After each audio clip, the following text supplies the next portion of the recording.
سلام خدمت همه همراهان عزیز بالدانو.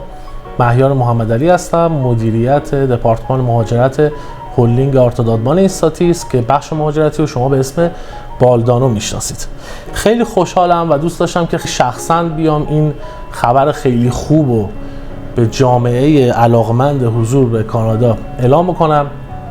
تمدید اوپن ورک پرمیت ایرانیان تا سال 2025 کسانی که در بالدانو مشاوره شدن یا در بالدانو پرونده‌ای دارن از پیشبینی‌های ما برای تمدید این ماجرا اطلاع داشتن. البته روزهای آخرش خیلی استرس داشتیم که وقت نشه این همه ما گفتیم تمدید میشه وقت نشه، ولی خب خدا رو هزار بار شکر که این برنامه تمدید شد. واقعا برنامه کمک کننده به کسانی که علاقه‌مند این پروسه هستند. بنابراین اومدم شخصا این خبر بهتون بدم و دو سه تا آپدیت هم روی این ماجرا اطلاعات دیگه بهتون بدم و خدمتتون مرخص بشم.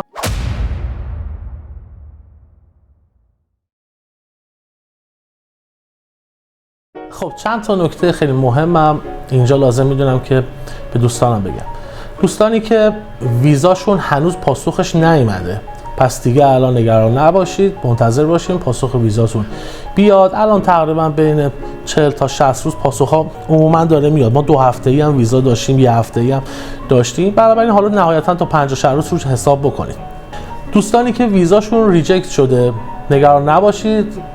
بچه‌هایی که پرونده توریستی در بالدانو دارن، کسانی که تو بالدانو پرونده توریستی دارن قطعا میدونن که اگر پروندهشون ریجکت شده قطعا طبق پکیجی که ما خریداری کردن برای بار دوم به صورت کاملا رایگان اقدام میکنیم. پس دیگه الان امیدتون از دست ندید، اقدام دومتون رو شروع میکنیم.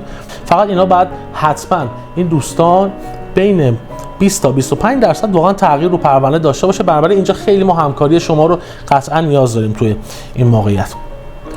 دوستانی که میخوان از ابتدا اصلا تصمیم گرفتن که میخوان اقدام بکنن این برنامه رو، ما در صدد اینیم که یه برنامه جدید و ویژه برای این دوستان برای امسال داشته باشیم که بتونن تقریبا با یه هزینه معقول و خوب این کار براشون انجام بدیم. توی یه پکیجی هم میاد، یه پکیج خیلی خوبه. حالا بچه‌ها دارن زحمت میکشن برنامه‌شو در میارن، منم خدمتتون حتما اعلام خواهم کرد.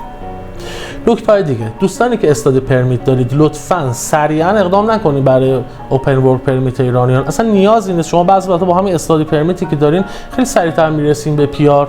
حتما مشاوره بگیرید، یعنی نرین اقدام بکنید قطعا، چون بعضی وقتا استادی پرمیت زودتر از این برنامه به پیار میرسه، چون به هر حال هدف هممون اول آخر پیار کاناداست. ویزای همراه نگران نباشید، چه اونایی که استادی پرمیت داشتن چه اونایی که الان اوپن ورک پرمیت رو دارن دریافت میکنن ویزای همراه رو داره. الان پاسخ ویزای همراه داره خوب میاد، تقریبا میشه یه جورایی 3-4 ماه برنامه رو به اتمام رسون. نکته دیگه باقی نمیمونه. من بازم خوشحالیمو خیلی رسما و خیلی به قول معروف خیلی محکم اعلام میکنم بابت این ماجرا. سعی میکنم از این به بعد خیلی بیشتر بیام با هم دیگه صحبت بکنیم، گفتگو بکنیم، ارتباطمون نزدیک بکنم. حداقل نزدیک به 2 دهه تو این حوزه فعالیت داشتم. هر چقدر که بتونم بهتون کمک بکنم که شما راحت تر این مسیر رو طی بکنید قطعا این کار رو خواهم کرد. پیروز و سربلند باشین. خدا نگهدارتون باشه.